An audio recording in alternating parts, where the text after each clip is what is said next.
Yeah, I know. You want to see me have help during my sermon, like I did during the announcements. I know. I get it. Probably happen before this is over. Praise the Lord. Praise the Lord, everybody. Happy Sabbath day. And that's what I want to talk about today is the Sabbath day. We read in Ezekiel chapter 22 where God is looking for some man to stand in the gap.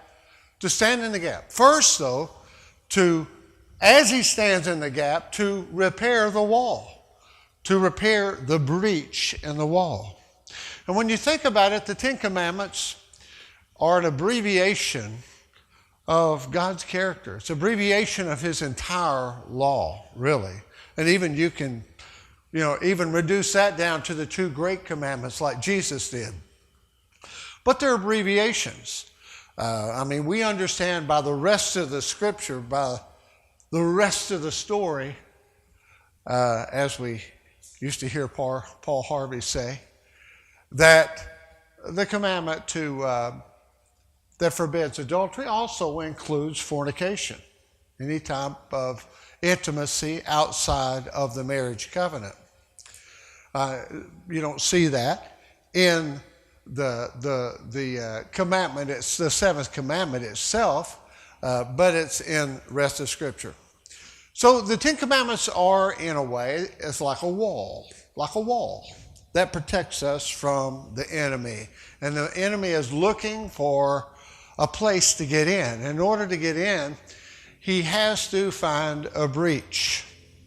Now, there is no breach. We can make a breach. But in God's perfect law, his perfect Ten Commandments, there is no breach. But the devil attacked the Sabbath day in order to make a breach in the wall of the Ten Commandments. You can go to about any church and you can preach on the 9 commandments and get a hearty amen. But you won't receive that when you talk about the 4th commandment. It wasn't that long ago to where people believed that, the 4th commandment was valid, and many people believed that Sunday was the Sabbath day, or that it had replaced the Sabbath day, and they treated it like the Sabbath day. The Sabbath is a blessing to us. The Sabbath is a memorial of creation. It points to the Creator. When you think about it, what the Sabbath commandment says is this: remember the Sabbath day and to keep it holy. Think about this. The Sabbath day is the only day, one of the 10 commandments that has to do with time. Any other commandment, thou shalt not lie, you shall not take God's name in vain, shall not have any idols, honor and obey your parents. All of those things there's no time restraints or, allowances. Only on the Sabbath day. And we find in Scripture that the Sabbath is a sign between God and his people. We find that the Sabbath is a test commandment. God says that I will test them. And the test that he gave was the Sabbath day when he rained manna down from heaven, and we might read that. So God gave it to man as a blessing. When you think about it, God created everything in 6 days. And what he created on the 6th day, among other things, but his crowning creation was man. He created Adam on the 6th day. Now, then he created the 7th day, and he blessed it, sanctified it, meaning set it apart for a holy purpose. And the Lord rested on that first day, and guess who rested with him? The first man. The first man had done nothing. The first man had not tended to the garden at all. He hadn't done any kind of work. He was just created. He was brand new. His work would begin the next week. And God said, well, just take care of my garden. Take care of this garden, which is what Adam was his responsibility to do. And God said, I give you dominion over everything that you see. You have dominion. That means this is your domain to reign, to rule over, to reign over. I like reign over better. And so maybe after the first Sabbath, maybe the second Sabbath, Adam's thinking, man, I'm really glad the Sabbath is here. I'm going to be able to rest on the Sabbath day. But we find in Genesis, very first chapter, we find right off the bat, when God created the lights in the heavens, that he created all of them for signs, to identify years and seasons. Adam he was probably tired by the second Sabbath, He probably felt like he needed some rest. But the Sabbath was created to be a blessing for us. It is a blessing when you think about it. God gave us a particular day to rest, not worry about our troubles, to have a holy convocation, the appointed times of the Lord. That's where I was. One of those is for days. And of course, that includes the Sabbath days, both the weekly Sabbath and the annual holy day Sabbaths. And so those are blessings for us. And it's the one commandment that seems like most people find to be a burden. It's really interesting. A day of release, a day of rest, and people find it a burden. Even among some Sabbath-keeping people, there are people that are watching the clock. Most people can tell you exactly the exact time when sundown is. And it's because they're thinking about what they need to do or what the next activity that they're going to be after. And I submit to you today, we need to honor the Sabbath day and to appreciate the Sabbath day and to make sure that we don't rationalize away the Sabbath and to begin to use it in an unholy way. We can do that with our conversation. We can do that with our thoughts. We can do that with whatever activities that we happen to be involved in.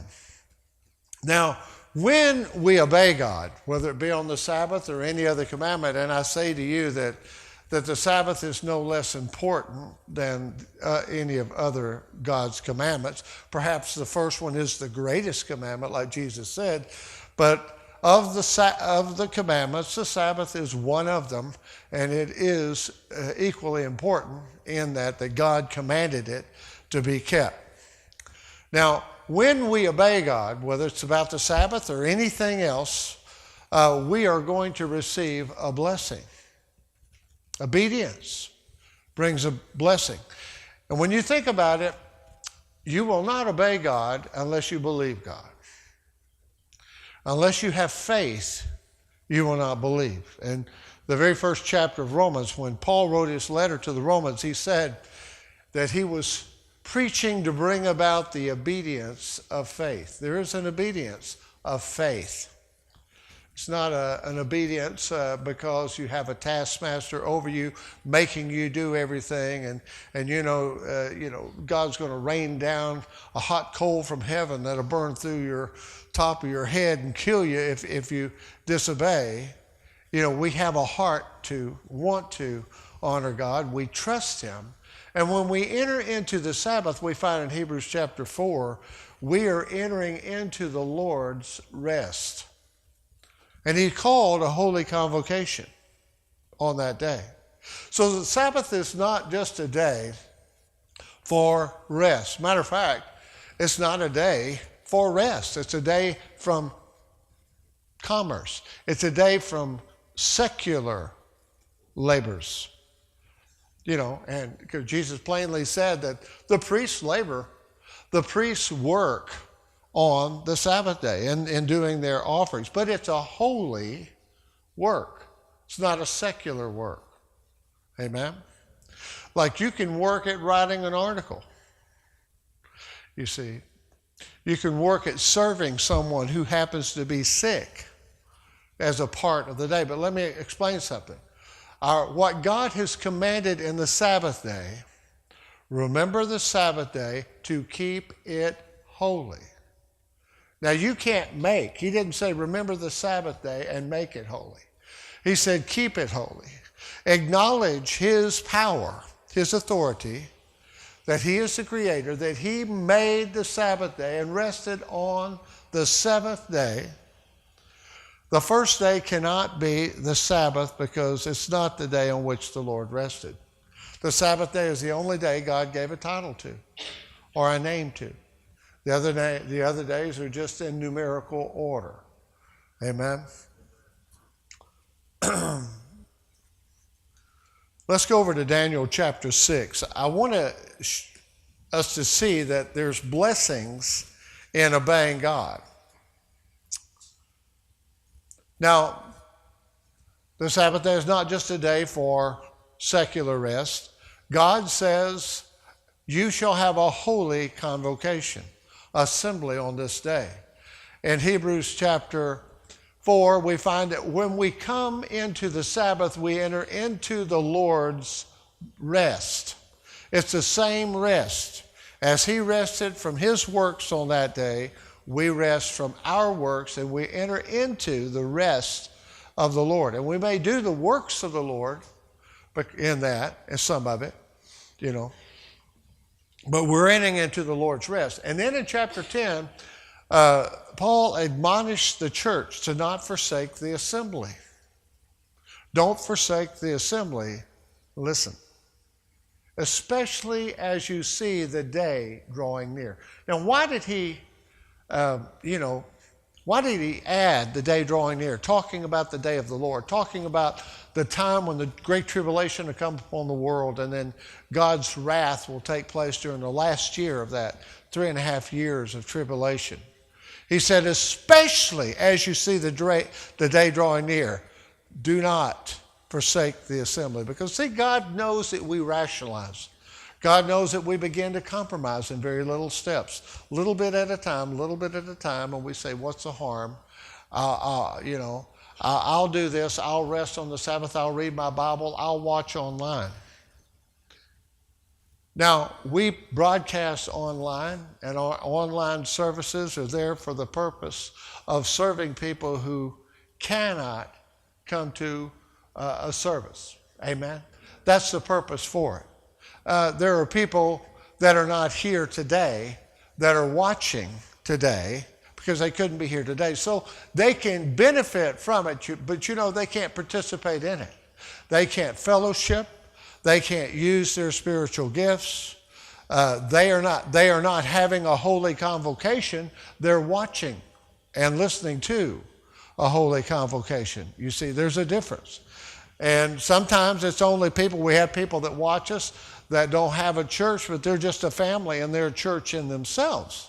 And so they can join us, for 3 hours or for part of that time, and then they can keep the Sabbath as best they can where they are by, thinking about godly things and not being preoccupied with secular things on your mind, by reading, by having Bible studies, by praying and meditating. It is a day of prayer. It's a time that you have extra time to pray. Now, we're fairly busy on the Sabbath since we have Friday night services, and then we have, at least two services on the Sabbath day. So we're fairly busy, especially this time of year when sundown is early, and so sundown being around 5 o'clock or something like that. And our service is really the Bible study not over till 4 or after. There's not a whole lot of time, but there's time in the evening. And there's time at the end of the day, because the day on Friday, ends early also. And so if it ends at 5 o'clock, we've got 2.5 hours before we have our praise service. So there's plenty of time to engage in reflection, meditation, Bible study, and things like that. So the Sabbath is a sign. The Sabbath is a test. The Sabbath is a blessing. The Sabbath is a memorial of the creation week and of God. And again, obedience to anything that God says to do, including the Sabbath, which is just as important. Some people say, well, I would never commit adultery. Well, I would never murder. but they break the Sabbath. It's a commandment just like murder. Thou shalt not murder, and you shall remember the Sabbath and keep it holy, are in the same set of laws. Amen. That's a wall to protect you from Satan, and Satan tries to get in. But the Catholic Church, he got in both with the Sabbath and with idolatry, taking the second commandment out. Now here in Daniel chapter 6, we see the story where at this time Babylon has already fallen. We talked about that, I think, last week. We talked about Belshazzar and the handwriting on the wall. So Babylon is no longer in power now. The Medes and the Persians are in power, and Darius the Mede is the king now and is ruling over all the provinces. And now Daniel is serving under Darius, where he once served under Nebuchadnezzar of Babylon. Now he's serving under Darius the Mede. And Daniel loves Darius, and Darius loves Daniel. He sees Daniel as a very valuable part of his administration. Now, notice verse 1 of chapter 6 of Daniel. It seemed good to Darius to appoint 120 satraps over the kingdom, that they would be in charge of the whole kingdom. Aren't you glad we have a word called representatives? I'd say, well, my satrap is Tom Cotton. I don't know. I just don't like that idea too much. But maybe we'll say, well, we'll have old satrap election here pretty soon. And over them 3 commissioners, of whom Daniel was one. I like commissioners, okay? Is that cool with you guys? Okay. That these satraps might be accountable to them, and that the king might not suffer loss. Then this Daniel began distinguishing himself among the commissioners and satraps because he possessed an extraordinary spirit. That's a Holy Spirit. Gave him wisdom. And the king planned to appoint him over the entire kingdom. Sound familiar? What happened with Joseph.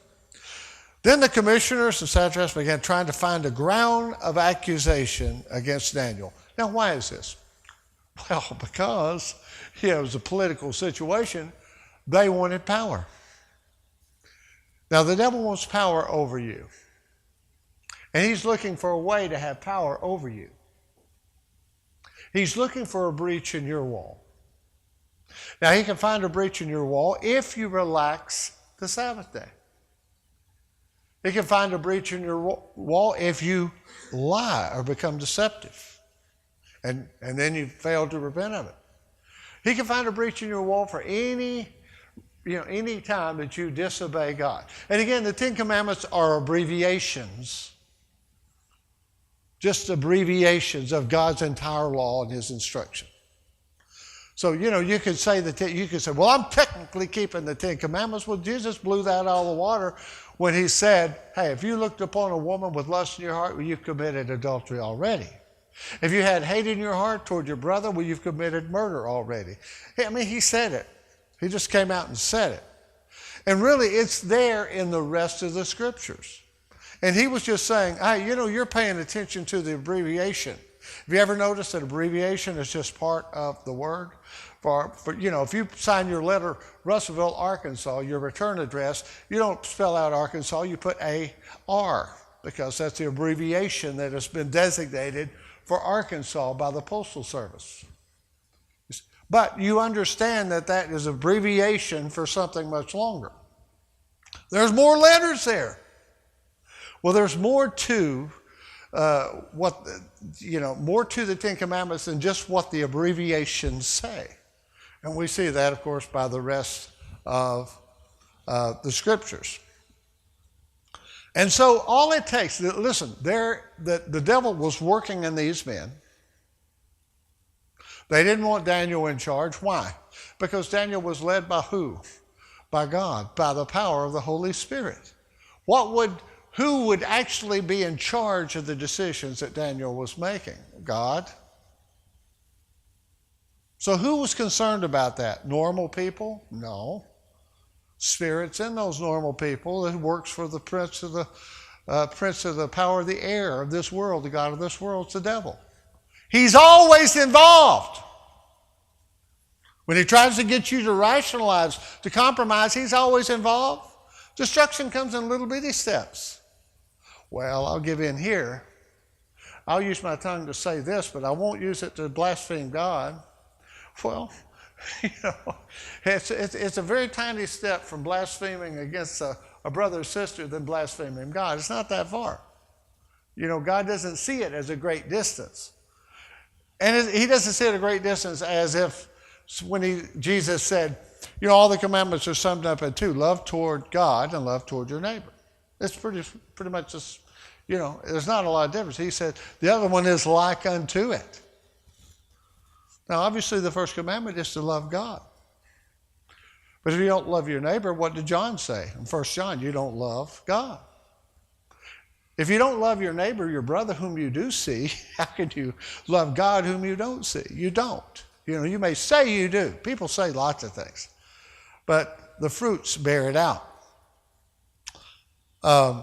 So Daniel became distinguished among all these. So all these satraps and commissioners, they're after him. They got to get him out of the way. Now, there's people that want to get you out of the way. And there's spirits that want to get in you, to remove you from God's grace. You see? Now, so they began trying to find a ground for accusation against Daniel.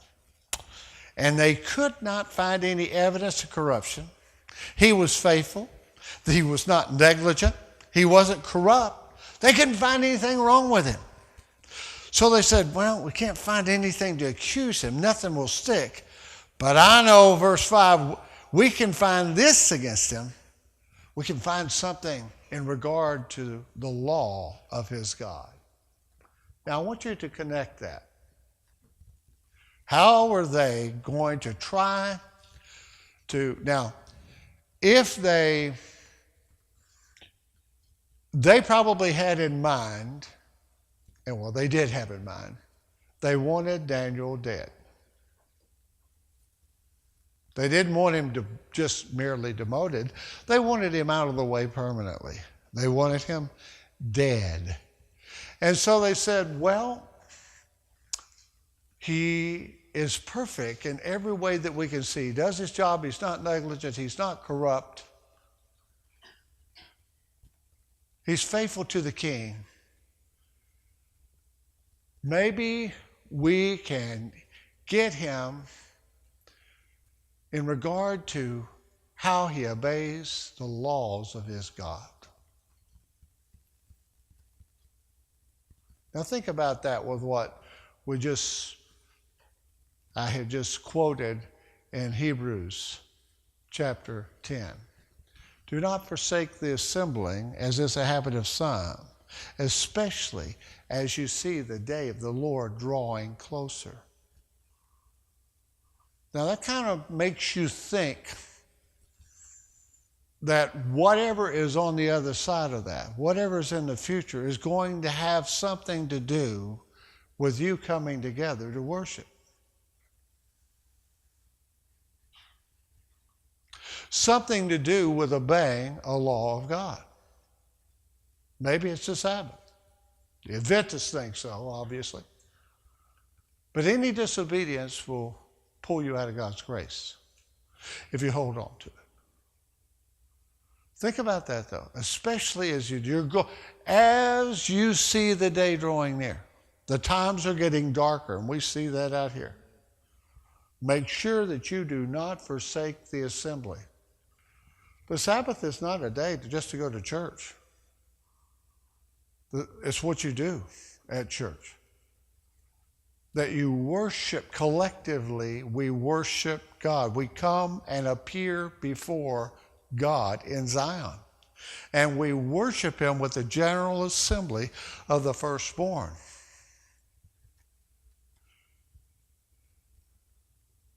If you're able to come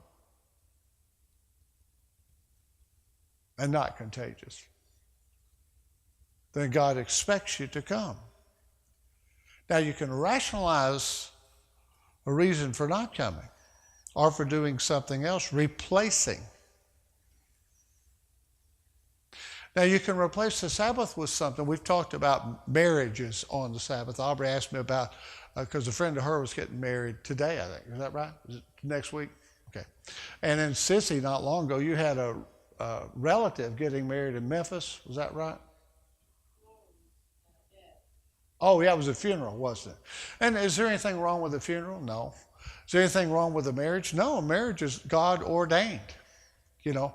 But here's the thing. It's okay to add to something that's God ordained. You can add to, but you don't replace with. Do you see the difference?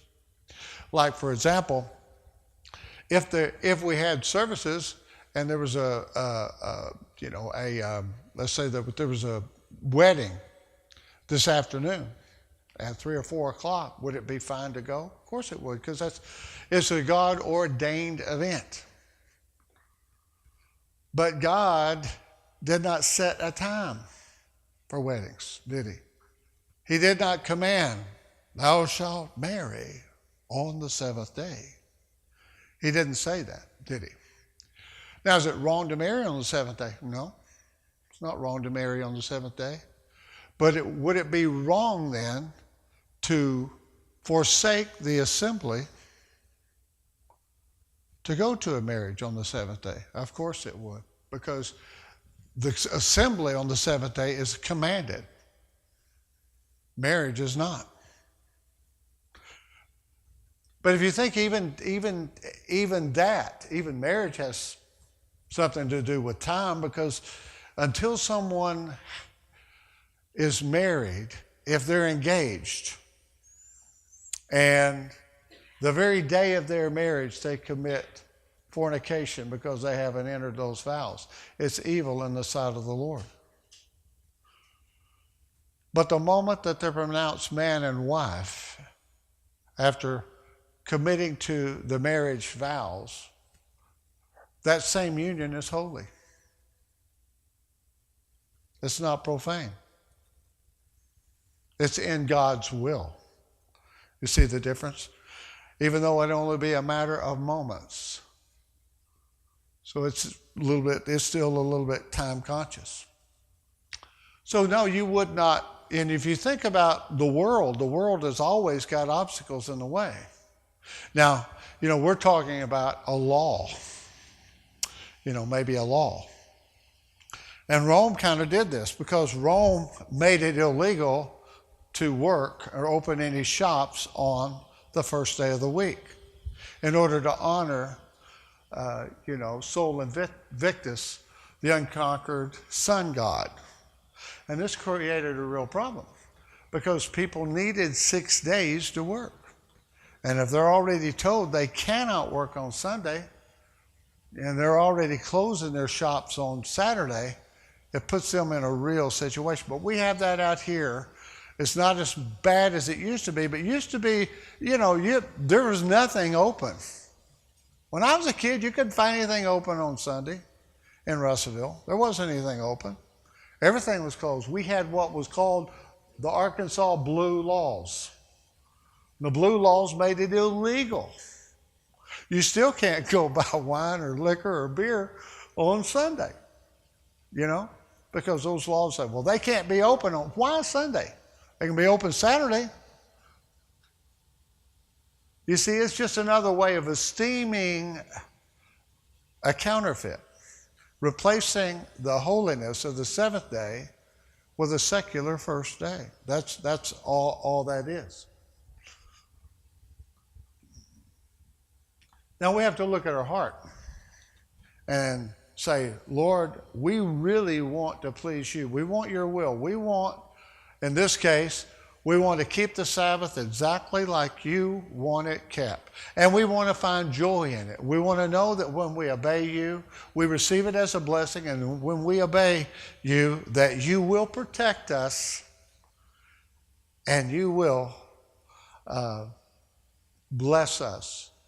In 1924, there was a Scottish young man named Eric Liddell. You know about him? And he was an extremely fast sprinter. He was from Scotland. His mom and dad were missionaries. Now, he was a Sunday keeper. He didn't know about the Sabbath.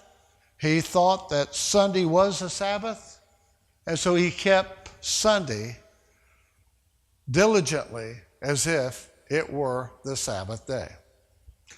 Now the Olympics were to be held in Paris, France in 1924, and he had trained and worked very, very hard to be an Olympian.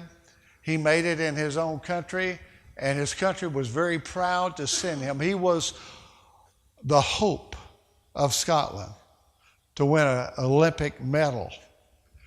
And when he got to Paris, he was saddened to learn that the trials for his race, which I believe was the 100 meter, it was a sprint. You know, it's a race that lasts 10 seconds.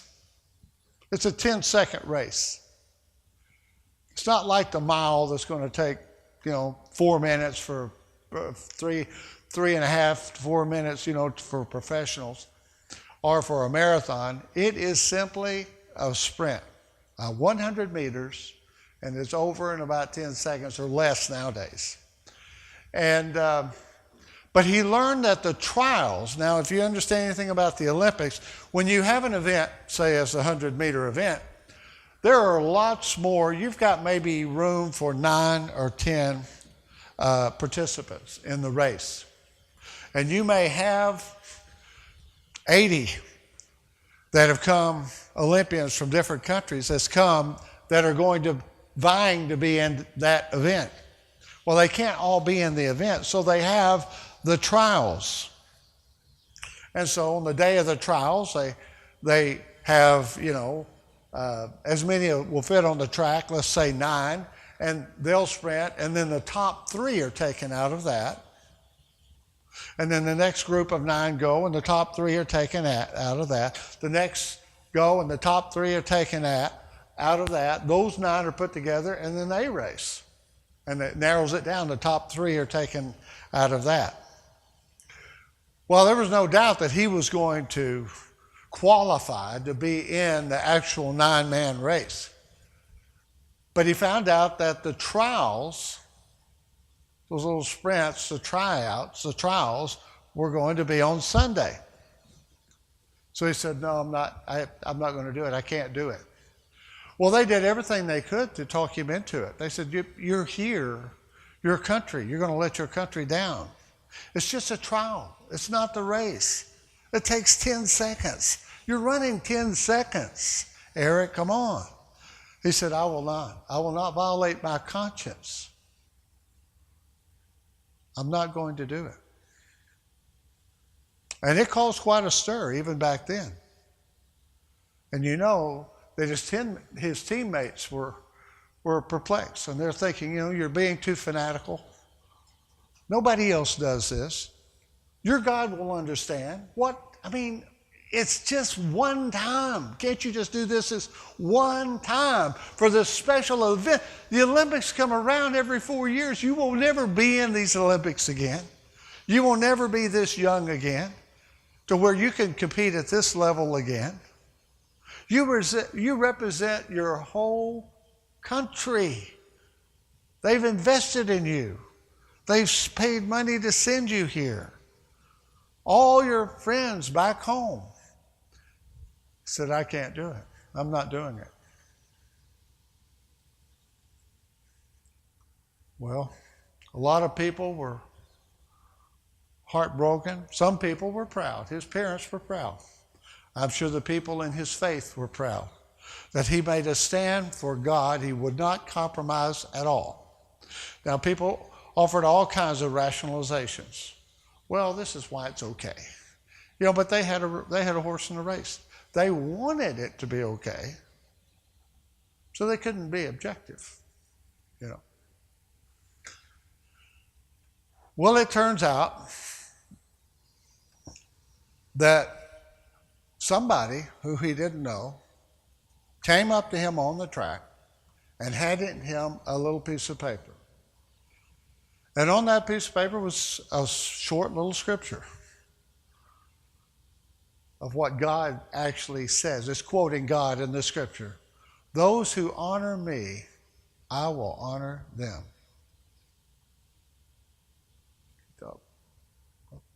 I'm going to honor God. Now you could say, well, that was Sunday. It wasn't the Sabbath anyway. That's true. But you know, the Bible says he that does what he thinks is wrong is sinning.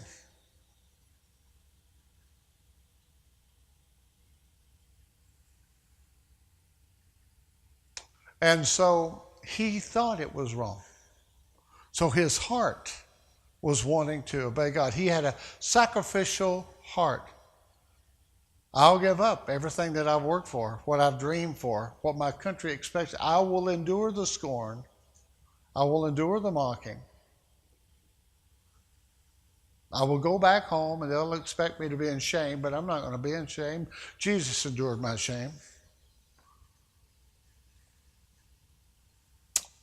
And then someone came up to me after that and said, have you ever thought about trying to run in the 400 meter? Well, the 400 meter is vastly different. I mean, if you understand the makeup of muscles, you know, there's fast twitch muscles and there's slow twitch muscles. And the reason why you have people that can run sprints but they can't run distances is because they have fast twitch muscles. And the people that run marathons but they don't have any sprint speed, it's because they have slow twitch muscles, which they have endurance. Most people have a combination. And so that's why you have all these different races, even in horse races too. All the great horse races, all of them, Kentucky Derby, the Belmont, the Freakness, all of those are different lengths. And that's why it's a really big deal if one horse wins the Triple Crown. Because if a horse has great sprint speed, like at the Kentucky Derby, he's probably not going to win the Freakness. See? Because it takes endurance to win that one. And they'll fade. You see what I'm saying? So those races, that's why you have a horse like Secretariat that wins all of them. That's a big, big, big deal. But the owner of Secretariat knew that already and knew that his father, she made sure that his father was had sprint speed, and the mother was known for long distance. And so it created a perfect combination in a perfect horse at one given moment in time. And that horse had no equals, never has had equals as far as we know. So he thought about it and he thought, well, I'll do the trials, because those trials weren't on Sunday. And he was slow in the trials. He didn't do so well. He was down on the list, but he made it. His time was bad, but he made the cut. And so nobody expected him to even place in the top 3. But when the race was over, God had fulfilled that scripture. He who honors me, I will honor them. Not only did he win by 5 lengths, he broke a world record in the 400 meter, which was not even his event. After failing dismally in the trials. And that shows that God, he rewards people who seek to honor him. We don't always know what to do, but we have to be very careful that we don't have a mindset to look for a loophole. I want to look for a reason why something that I believe is probably not okay or in God's will, I look for a loophole to where it is okay. Well, that's what way most people live, and we certainly don't want to live like that. Here with Daniel, they're accusing him. And so they talked to the king, and they said, "Oh, king, we encourage you, since you're such a great king and an awesome king, and certainly our God incarnate," and I'm adding to this, of course, we suggest humbly that you establish a law and sign it that it may not be changed, The law of the Medes and the Persians, which may not be revoked.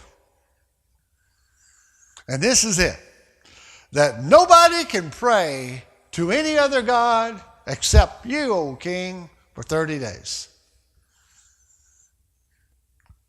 Well, that's appealing to the king. So he said, yeah. And he did. And so what was the goal here? To accuse Daniel in something in keeping with the law of his God. And him keeping the law of God. So when Daniel knew that the document was signed, notice what he did. He entered his house, and that was a roof chamber. As his customs, he opened the windows toward Jerusalem, which was telling everybody what God he was praying to. And he continued kneeling on his knees 3 times a day, praying and giving thanks before his God as he had been doing previously. Now, he could have. Do you think the thought came into his mind, well, you know what? I could pray at a different time when they're not expecting me to pray. I don't have to open the windows. I don't have to be seen by everybody. I mean, God sees in secret. There's no commandment that tells me, you better open those windows and pray. I mean, you know, so do you think all those things came into his mind? Yeah, they did. So why is it that you suppose that he opened his windows, went and prayed at the same time, prayed toward Jerusalem so everybody would know? He knew that charges would be brought up against him. He also knew the law. He also knew it was a law that could not be provoked. He also knew that it would be upon penalty of being thrown into the lion's den, notice, to be torn from limb by ferocious, hungry, savage lions. Now he could have thought, well, you know, I need to be wise. I need to think of a way, you know, to where they can't catch me in this. But he didn't think that way. You know what he thought? He was kind of like Stephen. He wanted to just be right out there. His thought was, I'm going to be a light. And he's probably thinking, they think, the devil has stirred them up to think that they've got me. But the trap that they have set is going to fall back on them, like with wicked Haman. That God's going to turn the tables. That's probably what he was thinking. He's probably thinking, well, they think they've got me, but they allowed themselves to be gotten by the devil. That's probably. So they came and they approached the king after seeing him, and they said, King, did you not sign an injunction that no man can make a petition to any other God, verse 12, or man besides you for 30 days, or they'll be cast into the lion's den? And he replied, that statement is true, according to the law of the Medes and Persians, which may not be revoked. Then they said, well, Daniel, one of the exiles from Judah, he pays no attention to you, O king, or to your law, which you signed, and he keeps making his petitions to his God 3 times a day. Probably saying, and on top of that, everybody sees him. I mean, he's up there on the balcony area, the roof area, and he opens up his windows, and everybody sees him praying, raising his hands, raising his voice to the Lord. And you're not doing anything. Sign of weakness for you, O king. Probably all those things going on. But when the king heard the statement, verse 14, he was deeply distressed, and he set on his mind on delivering Daniel. And he tried even until sunset. He kept exerting himself to rescue him. But he couldn't. Because they kept saying, no, this law cannot be changed. So the king gave orders. And then Daniel was brought in to be cast into the lion's den. And the king spoke and said to Daniel, your God whom you constantly serve will himself deliver you. This king, I'm sorry, Daniel. I am king, but I'm a man, but a man. I'm bound by my own laws, the laws of my kingdom. I can't rescue. I've tried. I've tried all day and all evening. Try to rescue, try to stop this from happening, but I couldn't. But God whom you serve, he will deliver you. And so they put him in there and they put a seal there. And the king went off to his place and he spent the night fasting. And no entertainment was brought before him. And he didn't sleep. And he rose at dawn that morning and he went in haste to the lion's den. When he came near to Daniel, he cried out with a troubled voice and said, Daniel, servant of the living God, has your God whom you constantly serve been able to deliver you from the lions? And Daniel spoke to the king, O king, live forever. My God sent an angel and shut the lions' mouths, and they have not harmed me, inasmuch as I have been found innocent before the king. And that's important. Why was he protected? Because he was found innocent. He was innocent.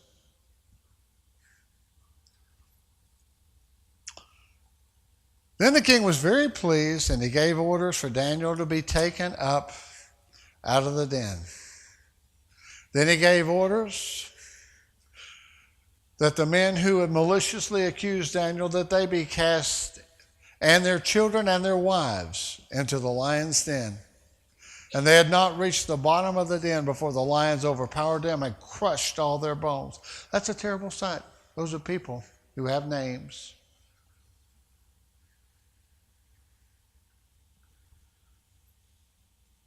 Then Darius king wrote to all the peoples, nations, and men of every language who were living in all the land, may your peace abound. I make a decree that in all the dominion of my kingdom, men are to fear and tremble before the God of Daniel. For he is the living God and enduring forever. And his kingdom is one which will not be destroyed, and his dominion will be forever. He delivers and rescues and performs signs and wonders in heaven and on earth, who also delivered Daniel from the power of the lions. So this Daniel enjoyed success in the reign of Darius and in the reign of Cyrus the Persian. Of course, it was Cyrus who allowed the Israelites to go back and begin rebuilding the city. Now let's go over to Exodus chapter 16. We'll see here that the Sabbath is a test commandment. You wouldn't think it'd be a test commandment, but it is a test commandment. It is difficult for some people to submit to. Here in Exodus chapter 16, we'll begin in verse 2. The whole congregation of the sons of Israel grumbled against Moses and Aaron in the wilderness. The sons of Israel said to them, we wish that we had died by the Lord's hand in the land of Egypt, when we sat by the pots of meat, when we ate bread to the full. For you have brought us out to this wilderness to kill this whole assembly with hunger. Yep, it's Moses' fault. Never mind that a cloud of fire went before them and a great pillar of a cloud that went before them. But it was Moses, of course, just Moses, according to them. Then the Lord said to Moses, behold, I will rain bread from heaven for you, And the people will go out and gather a day's portion every day. Now notice that I may test them whether or not they will walk in my instruction. So this is given as a test. On the sixth day, when they prepare what they bring in, it will be twice as much as they gather daily. Verse 22. So they were to gather twice as much on the sixth day. And God gives us, the sixth day, he says, prepare for the seventh day. Verse 22. Now on the sixth day, they gathered twice as much bread, 2 omers for each one. And when all the leaders of the congregation came and told Moses, then he said to them, this is what the Lord meant. Tomorrow is a Sabbath observance, a holy Sabbath to the Lord. So bake what you will bake and boil what you will boil, and all that is left over put aside to be kept until morning. Now normally, if they tried to keep some over for the next day, it bred worms. But God supernaturally protected it on the Sabbath. So they put it aside until morning, as Moses had ordered, and it did not become foul, nor were there any worms in it. Moses said, eat it today, for tomorrow is a Sabbath to the Lord. Today you will not find it in the field. So the Lord didn't rain it on the Sabbath. 6 days you shall gather it, but on the seventh day, the Sabbath, there will be none. So it's a test. It came about on the seventh day that some of the people went out together, but they found none. Then the Lord said to Moses, now listen to me. I don't know, let's think about this. The manna from heaven, that represents Jesus, doesn't it? Didn't he say when he came, I'm the true manna? So when he rains down upon us, he expects us to be resting with him on this day. Amen. He entered the Lord. He was the one that created all things. He was the one that spoke the Sabbath commandment to Moses and the children of Israel at Sinai. He was the voice that they heard. Because Jesus said no one has ever heard the voice of the Father at that time. So he said, I am the true bread that comes down out of heaven. He's the true manna. He said, your fathers ate the manna in the wilderness and they died, but whoever eats of me will never die. But now notice, there's some people that went out on the wrong day to gather manna. And they didn't find any. And you can say, well, I'm going to worship the Lord on December 25th. Well, he's not in December 25th. I'll worship him in Christmas. He's not in Christmas. I'll worship him in Easter. Well, he's not in Easter. He's in the Passover. You say, well, I'll worship him in Sunday. Well, he's not in Sunday either, unless it happens to be an annual holy day. He's in the Sabbath. So it came about on the seventh day, verse 27, that some of the people went out together, but they found none. Then the Lord said to Moses, how long will you refuse to keep my commandments and my instructions? You say, how long? He wanted to know. This tells us something else too. This is chapter 16.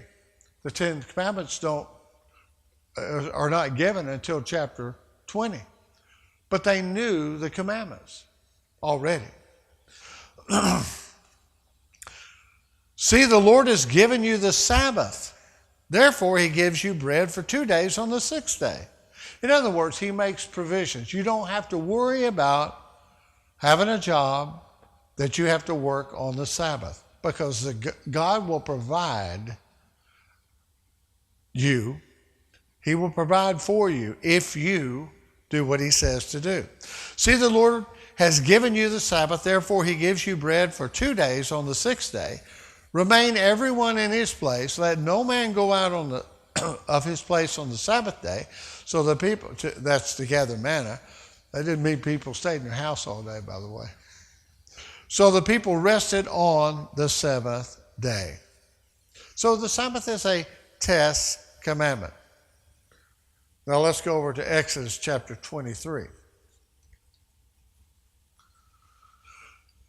Now, there's modern tests today. We're not going out. God's not raining down manna for us out here. But do you know Saturday is considered what I call a free day in our society? It's a free day. Now, it's not a free day in Israel, but in America, it's a free day. Most people don't work on Saturday. Most jobs, most factories, most of them are closed on the weekends. All government offices, pretty much, most of them are closed on the weekends. Most banks are closed on the weekend. Now, as time has gone on, people are opening more and more, even on weekends. But for most of history, it hasn't been that way. And certainly for almost all of America's history, it has not been that way at all. But Saturday is like a free day. People pretty well know if they want to have a family reunion and they want to make it convenient for most of their family members, they'll schedule it on Saturday. I've not been able to go to one school reunion. Every 5 years I'm invited. And every time I see the schedule, it's Friday night and Saturday. And then they usually have some little parting something, maybe, for those who are still there on Sunday. And that's it. And there are so many of my classmates that think that Treon and I are snobby. We've been accused of that because we never attend. And I have told them, those who put it together, you have it at a time that's not free for me. But see, it's free for them. People feel free on Saturday. Well, I'll just lay around the house. I might do some yard work. Might work a little bit on the house. Might go fishing. Might just sit and watch college football. Maybe we'll have a picnic, or go boating out on the lake, or just hang around, whatever. It's considered a free day. People are free. There's more marriages on Saturday than any other time. Why not on Sunday? Because most Christians go to church on Sunday. And so they don't have it on Sunday. They'll have it on Saturday. Why Saturday? Because there's a greater percentage of people that are off work on Saturday. A greater percentage of people who may not be committed to something else. That can't be changed. Well, I was going to go fishing, but I'll go to the wedding. Well, there was a concert out the lake, but I can do that another time. I'll go to the wedding this time since you invited me. It's just considered free. So those are modern tests today for people who observe the Sabbath. If you observe the Sabbath, you're going to have to give up things. I had to give up. I couldn't play, any tennis tournaments when I was playing tennis all the time, even though I was very good at it. But I couldn't play any of the tournaments because they had them on Saturday. Any softball tournaments I did play I usually had to sponsor my own team because I could play Sunday, but I couldn't play Saturday. And usually if I played for another team, even though I was, a good player, most of the time there was going to be complaints because I wasn't there on Saturday for the Saturday games, and then you show up on Sunday. They think you're not committed to the team. And it's not that. It's just that I'm committed to God. It's that I'm committed to God. And I can't help it.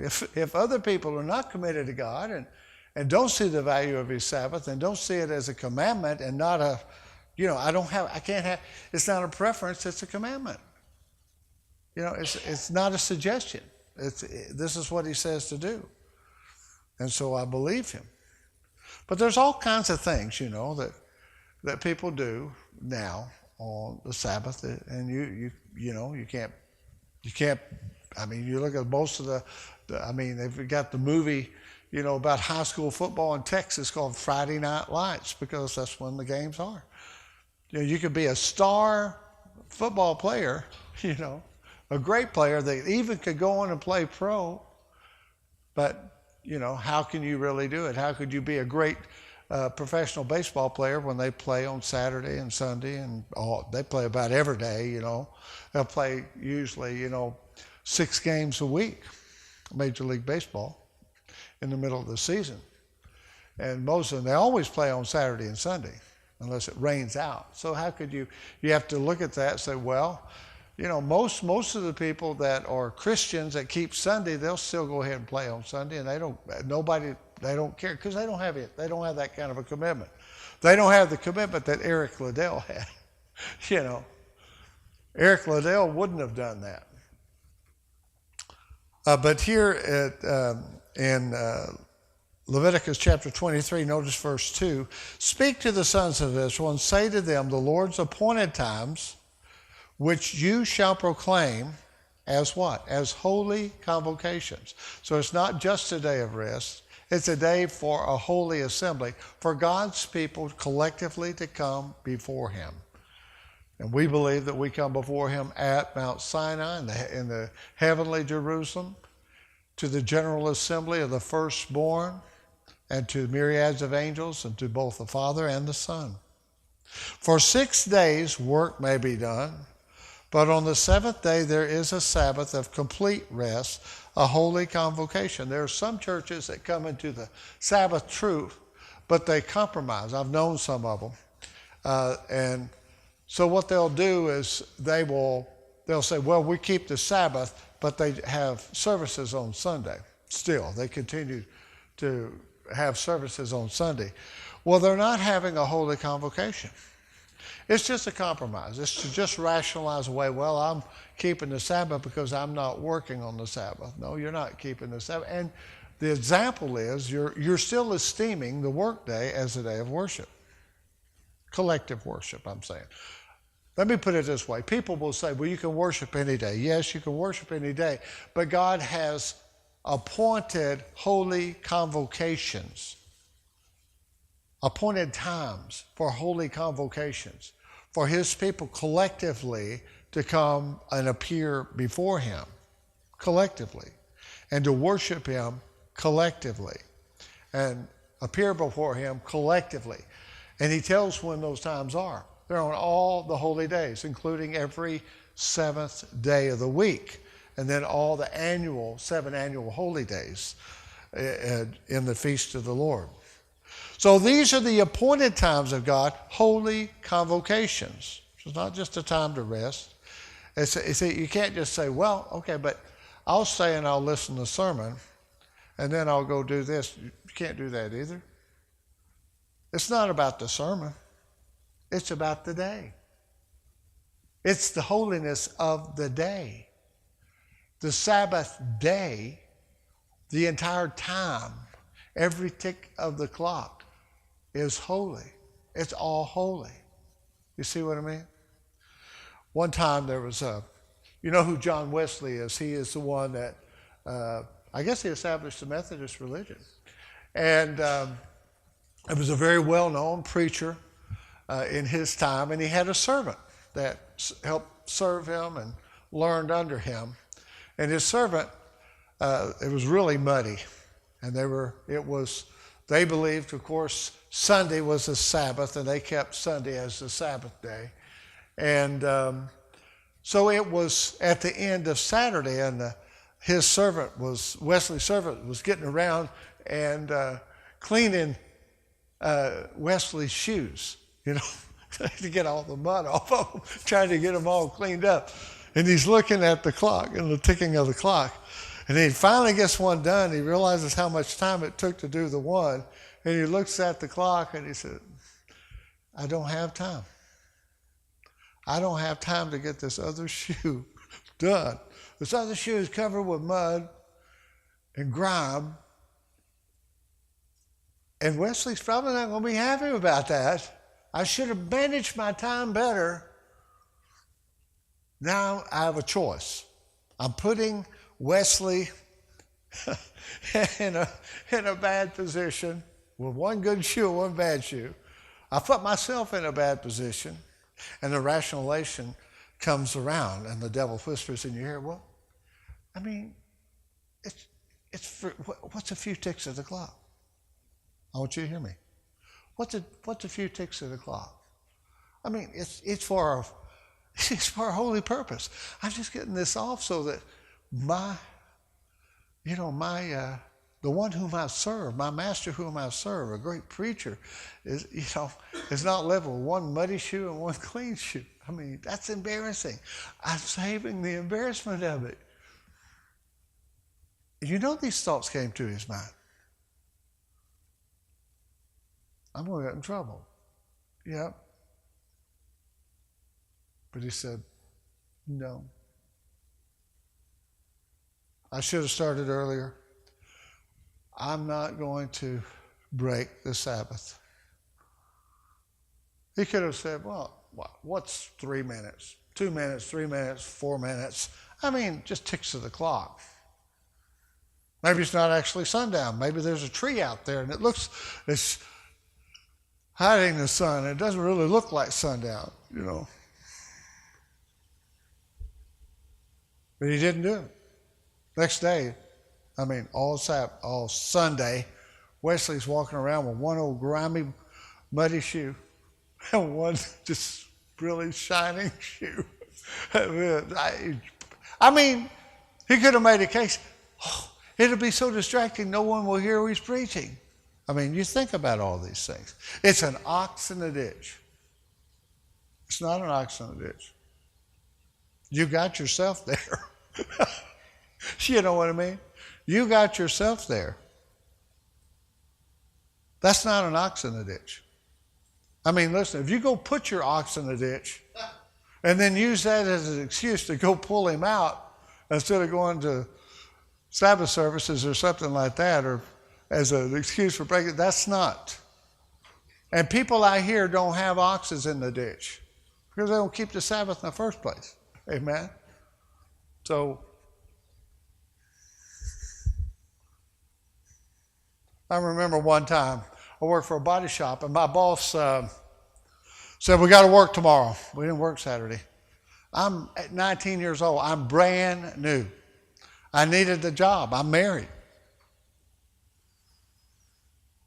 But I probably just turned 20.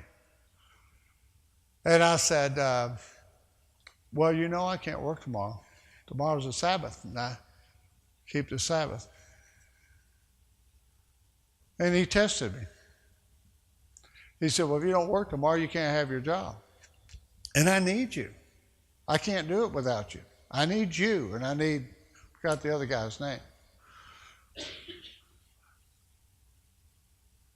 And so, in my mind, I'm young. I don't have a pastor yet. I don't have somebody to go to. And I'm thinking, well, it's an ox in the ditch. So I'll come in and help him that morning, but I'll do it as a service and I won't accept pay. So I came in and I told him, I said, all right, now I'm going to help you because you have an ox in the ditch. Well, he didn't. I just thought that, It wasn't an ox. He'd work anytime if he felt like he needed to on Saturday, he did, He wasn't trying to keep the Sabbath. People who don't try to keep the Sabbath don't have oxen in the ditch. So I said, so I'm going to help you because you need my help. I'm helping you as a friend. I'm helping you as a Christian because you have an ox in the ditch, and I'm not going to receive any pay for this. I stood around. He never asked me to do anything. Finally, he just said, you can go on home, Larry. And that was it. But the amount of respect that he gained for me. Now, this is the same man that I had offended. Just in the same kind of situation. I offended him. He heard me speaking to someone in the shop, telling them that no one can come to the Son, except the Father draw him, and God will raise him up on the last day. It's not God's not calling everyone at this time.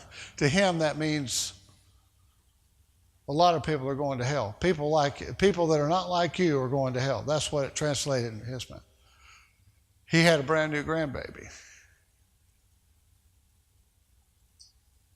And so he asked me to wait after work, and I said, okay.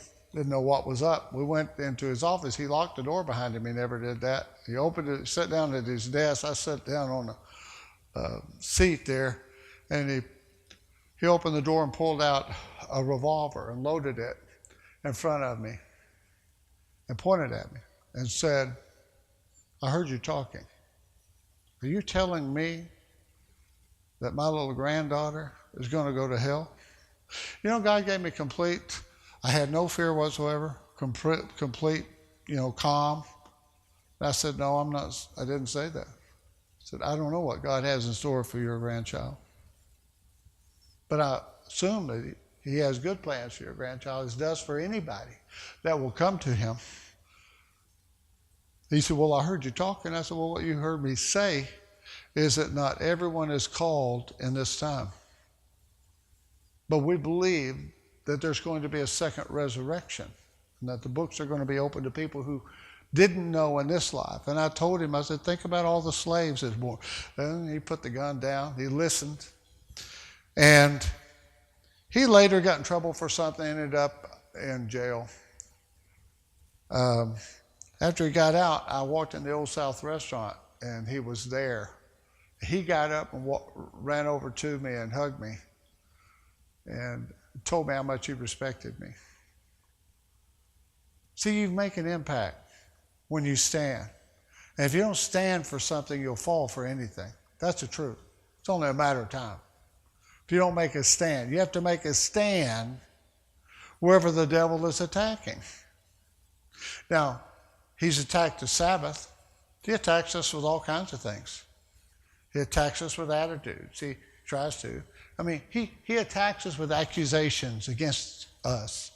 Maybe someone is persecuting you or accusing you or whatever it happens to be. I mean, that's the way he works. You make a stand and do what's right wherever he's attacking. That's the battle. But in here in Leviticus chapter 23, he said these are holy convocations. It is to be a Sabbath of the Lord in all your dwellings.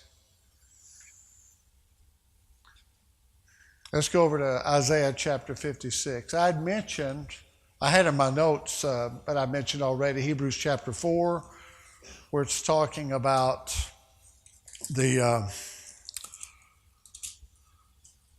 about when we enter into that there are Sabbath rest. The word there is sabbatismos. In Greek, it means observing the Sabbath day, keeping the Sabbath day. A sabbatismos remains for the people of God. And he who enters into that rest has entered into the same rest as God, who rested from his works on the seventh day.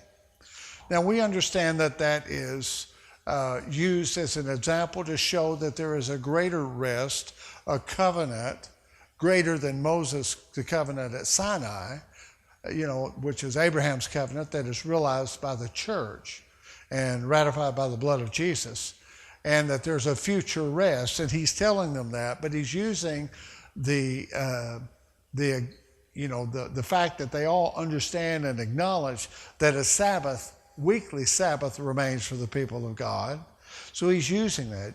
But he's saying, when you enter into that rest, you've entered into the Lord's rest, who rested from his works on this day. That's clearly talking about creation week and the seventh day at creation week.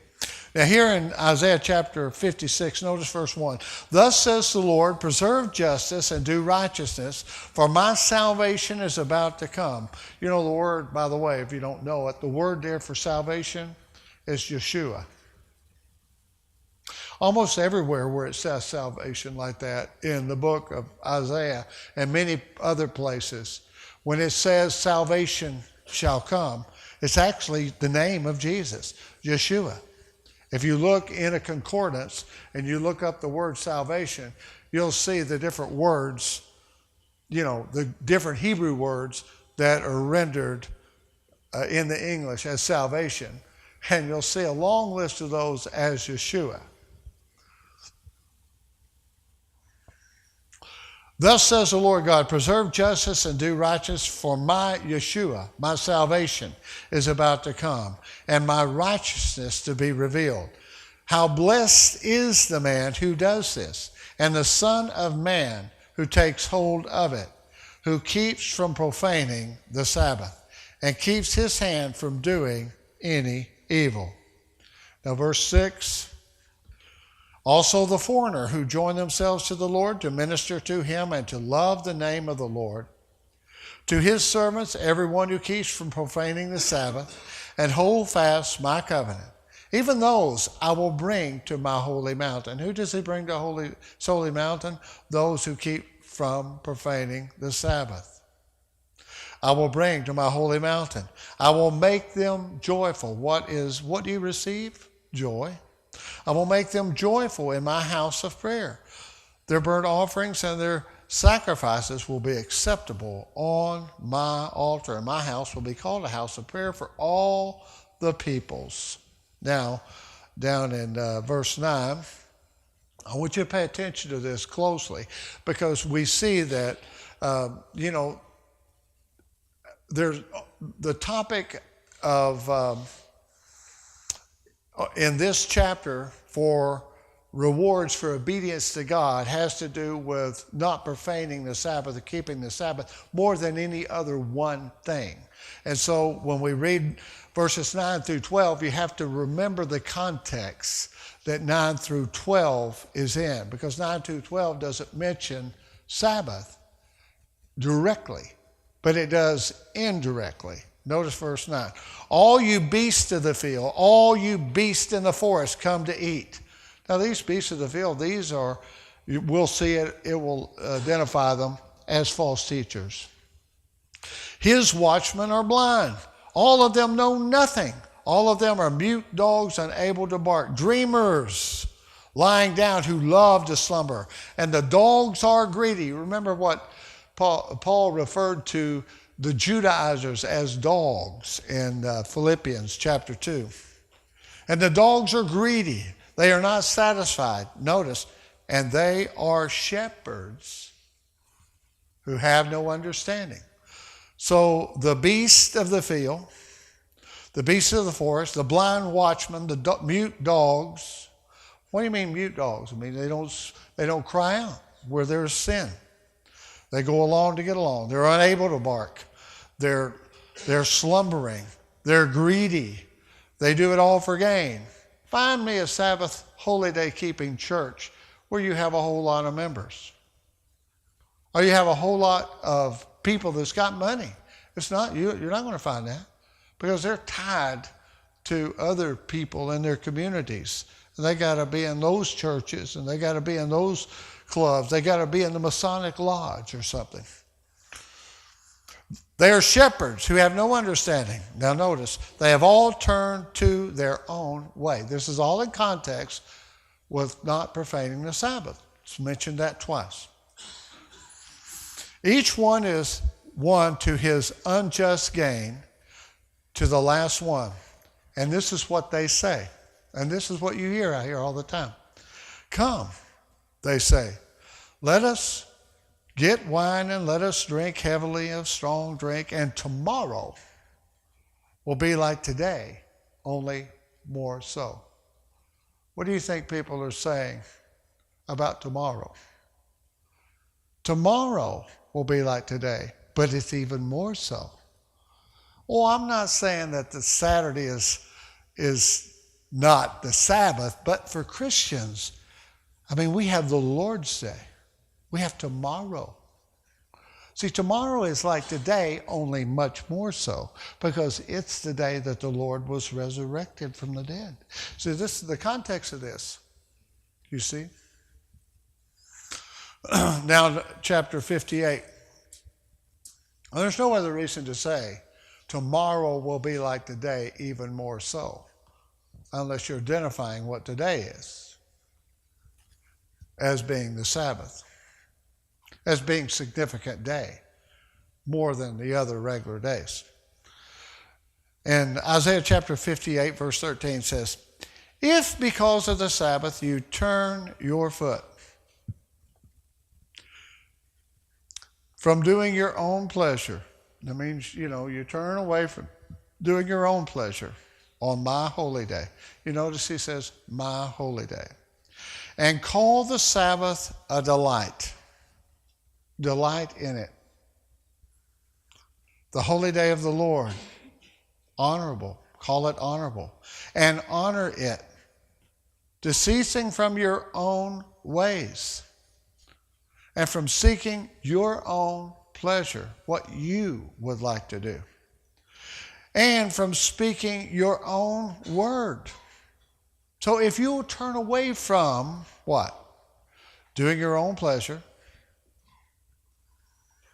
And start calling the day a delight. A holy day that is honorable. Stop doing your own ways, seeking your own pleasure, speaking your own word. Notice, then you will take delight in the Lord.